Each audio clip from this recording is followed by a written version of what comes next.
Estadística descriptiva nos permite analizar un conjunto de datos para darnos la fuente de variabilidad.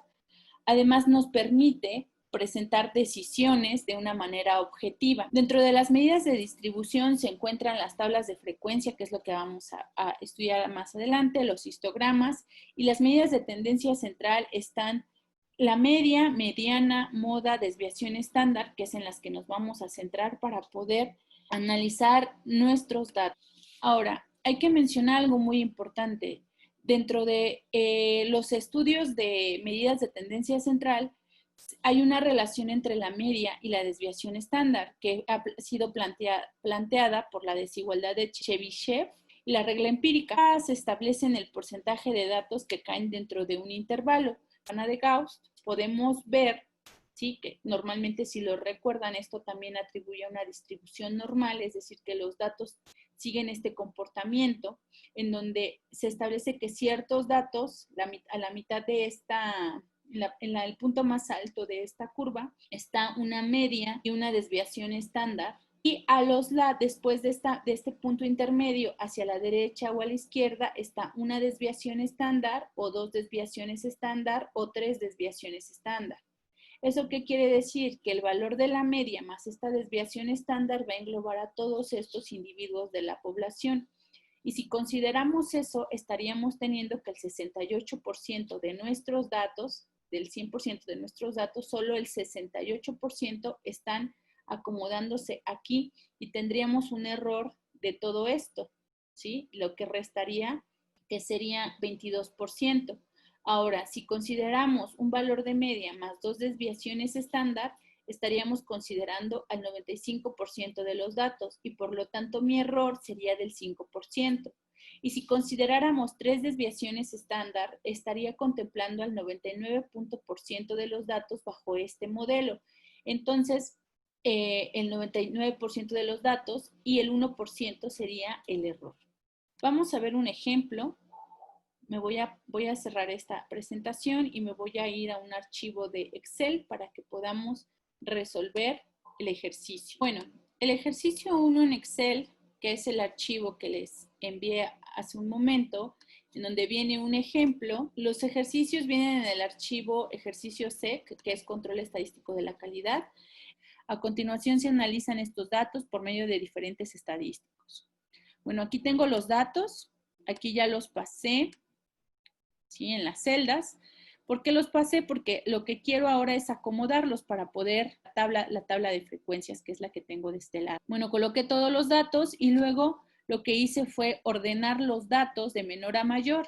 ¿Cómo hice eso? Pues solo copié esta columna hacia acá y me fui a Data, y en Data busco este icono que es de A a Z, que ordena los datos de A a Z. Entonces aquí lo está ordenando de menor a mayor, y me es más fácil poder contar las frecuencias de cada uno de los datos. Ahora, ¿qué es lo que sigue? Necesito calcular el número de clases. ¿Qué es el número de clases? Como lo vemos aquí en la tabla, pues es por así decirlo, voy a dividir todos los datos en 8 renglones, que son los que tengo aquí, en 8 clases. ¿Cómo calculo el número de clases? Hay dos métodos. El primero es calcular la raíz cuadrada del número de datos. En este caso tengo 134 datos. O lo puedo hacer mediante la ley de Sturges. La ley de Sturges me dice que tengo que al 1 sumar 3.3, que multiplica un logaritmo base 10 del número de datos. Si me doy cuenta, es muy diferente. En uno tengo 11 clases y en uno tengo 8, y me preguntarían cuál tomar. Normalmente se puede tomar el que ustedes consideren. En este caso, yo tomé el de la ley de Sturges, que es 8. Normalmente el número de intervalos no debe de ser ni menor de 5 ni mayor de 11 o 12, porque pues entonces tendría demasiados conjuntos. Ahora, otra de las medidas que voy a determinar es el rango. El rango es una medida de dispersión. ¿Y cómo lo voy a obtener? Pues necesito encontrar el máximo valor que está en mis datos, que en este caso es 1.25, y el valor mínimo.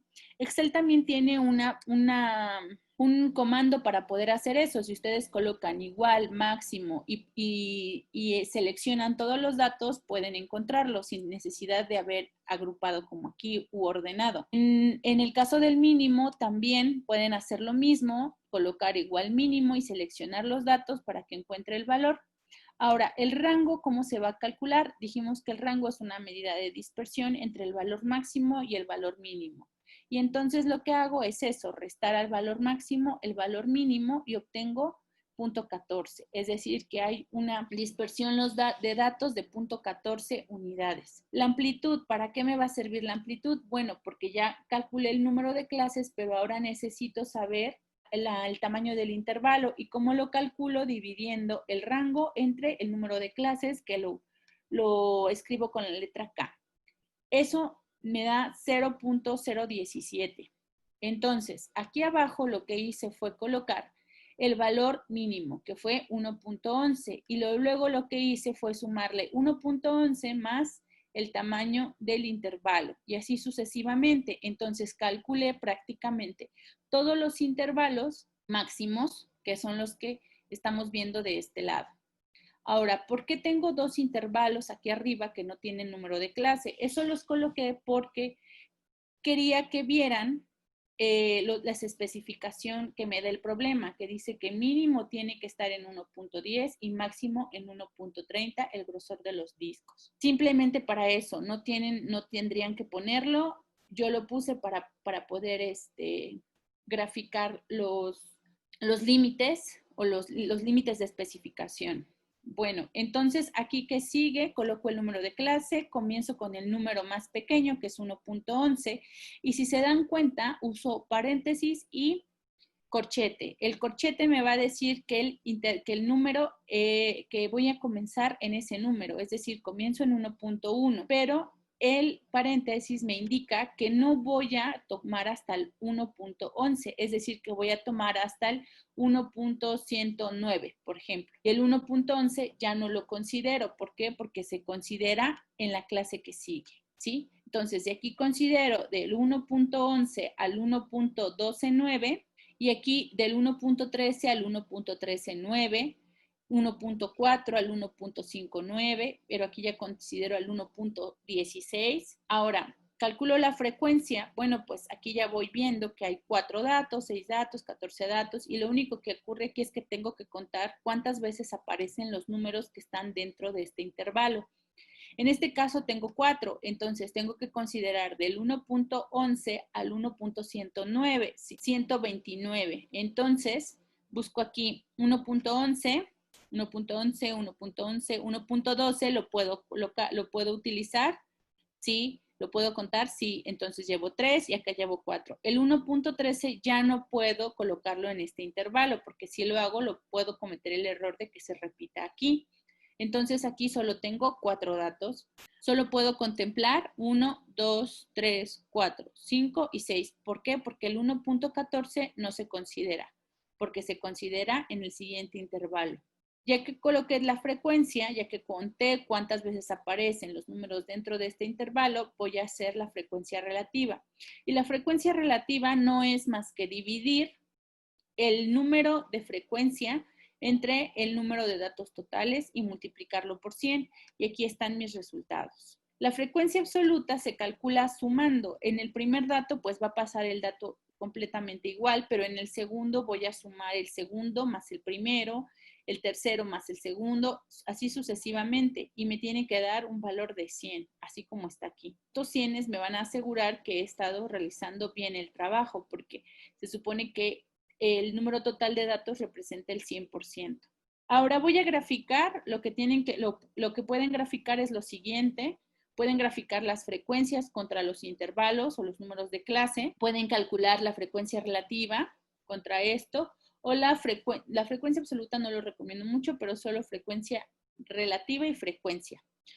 Ahora ya hicimos la gráfica, ¿sí? Para quienes no lo tengan muy dominado, pues se van a insertar, buscan el histograma, colocan, seleccionan, y aquí ya me dio un valor, pero pueden irse a Select Data Y aquí pueden aumentar las series, disminuir las series, poner el nombre de la categoría horizontal, el nombre de los valores de Y, que normalmente Y es la variable que yo quiero. Bueno, una vez que ya se realizó el histograma o dibujamos tenemos que ver el análisis. Hay que recordar que el problema menciona que tiene que tener, que el producto debe estar en 1.20 milímetros de grosor. Ese sería el óptimo. Si nos vamos a la gráfica, podemos ver que el óptimo está más o menos por aquí. Y nos damos cuenta que la mayor parte de la producción, que sería casi un 50%, si lo vemos aquí en la frecuencia absoluta, que es el acumulado de todos estos, casi el 50% está por debajo del óptimo y el 50% está por arriba del óptimo. Está diciendo que el proceso tiene mucha variabilidad. Entonces, lo que debemos de hacer es, pues, buscar las causas de por qué está ocurriendo esto, porque aunque el proceso esté dentro de los límites de especificación, nos podemos percatar que esto es una muestra, ¿sí? Se tomó una muestra de 134 discos, una estadística inferencial.